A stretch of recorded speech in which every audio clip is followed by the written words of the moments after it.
माता लक्ष्मीची जन्मकथा. माता लक्ष्मीचे आईवडील कोण आहेत? माता लक्ष्मीला हिंदू धर्मात फार मान्यता आहे, कारण ती धनाची देवी आहे. लक्ष्मीला 4 हात आहेत. यातील 2 हातात कमळ आहे, तिसरा हात दान आणि चौथा हात वर मुद्रेत आहे. माता लक्ष्मी कमळावर विराजमान आहे. लक्ष्मीच्या कृपेचा अर्थ असा की जीवनात तुमच्या वाट्याला कधी गरिबी येणार नाही, तसेच अन्न पैसा यांची कमतरता भासणार नाही. पण जर माता लक्ष्मी तुमच्यावर नाराज झाली तर मात्र तुम्ही कंगाल व्हाल, अशी परिस्थिती निर्माण होते. तेव्हा नेहमी माता लक्ष्मीचा आदर करावा.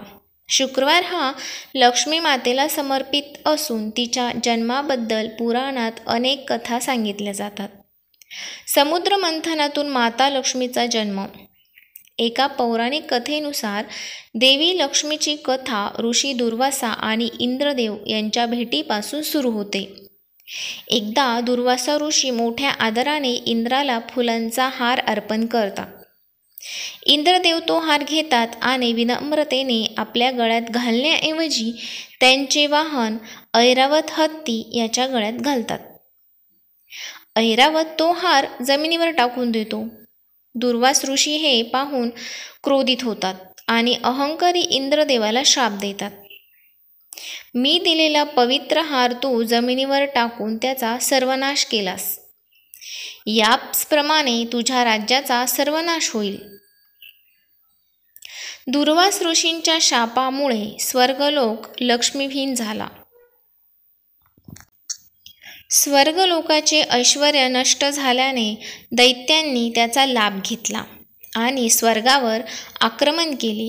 या युद्धात देवतांचा पराभव झाला, कारण दुर्वास ऋषींच्या शापामुळे देवतांच्या शक्ती नष्ट झाल्या होत्या. इंद्रदेवाला आपली चूक लक्षात आली, पण आता वेळ निघून गेली होती. इंद्रदेव मदतीसाठी ब्रह्मदेवाकडे आले. ब्रह्मदेवाच्या सल्ल्याने इंद्र भगवान विष्णूकडे मदत मागण्यासाठी गेले.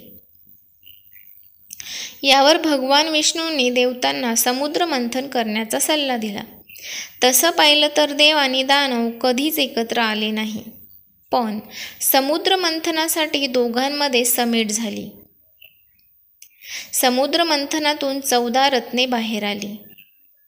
त्या एका रत्नाच्या रूपात लक्ष्मीचा जन्म झाला.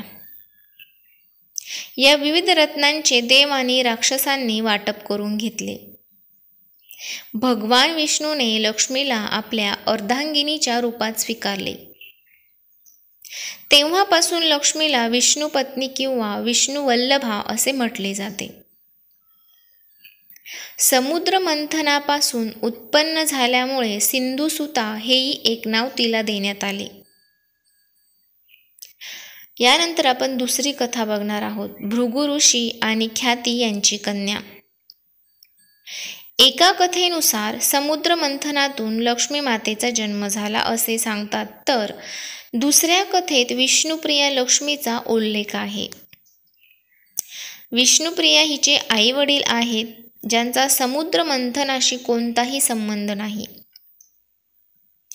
एका कथेनुसार लक्ष्मी ही भृगु ऋषी आणि त्यांची पत्नी ख्याती यांची कन्या आहे. माता लक्ष्मीचा जन्म शरद पौर्णिमेच्या दिवशी झाला. ही कन्या सर्वगुण संपन्न असल्याने हिचे नाव लक्ष्मी ठेवण्यात आले. या कथेत लक्ष्मी मातेचे 2 भाऊ देखील आहेत. धाता आणि विधाता अशी त्यांची नावे असून अलक्ष्मी नावाची बहीण देखील आहे. ऋषी भृगु राजा दक्षचे भाऊ आणि सप्तर्षी आहेत. अशा प्रकारे लक्ष्मी ही माता सतीची बहीण सुद्धा आहे.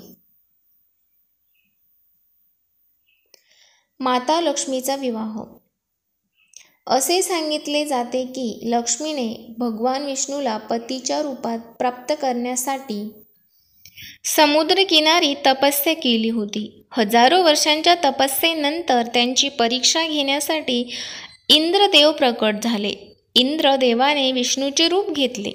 जेव्हा इंद्रदेवाने लक्ष्मीला वर मागण्यास सांगितले, तेव्हा लक्ष्मीने विष्णूच्या रूपातील इंद्राला विश्वरूपाचे दर्शन घडवण्याची विनंती केली.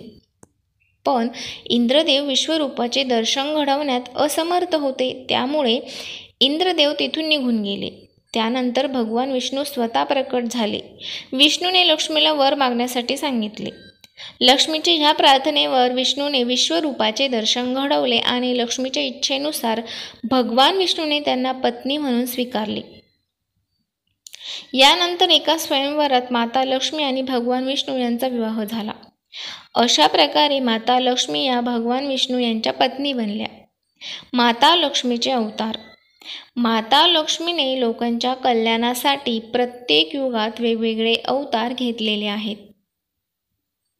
असे म्हणतात, जेव्हा भगवान विष्णू यांनी पृथ्वीवर अवतार घेतला तेव्हा माता लक्ष्मी त्यांच्या पत्नीच्या रूपात अवतरली.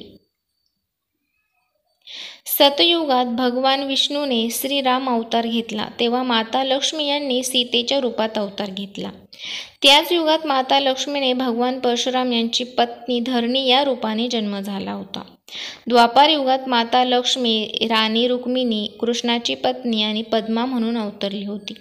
अशा प्रकारे माता लक्ष्मीच्या जन्माची कथा अतुलनीय आहे आणि ती नेहमी संपत्तीची देवी म्हणून पूजली जाते.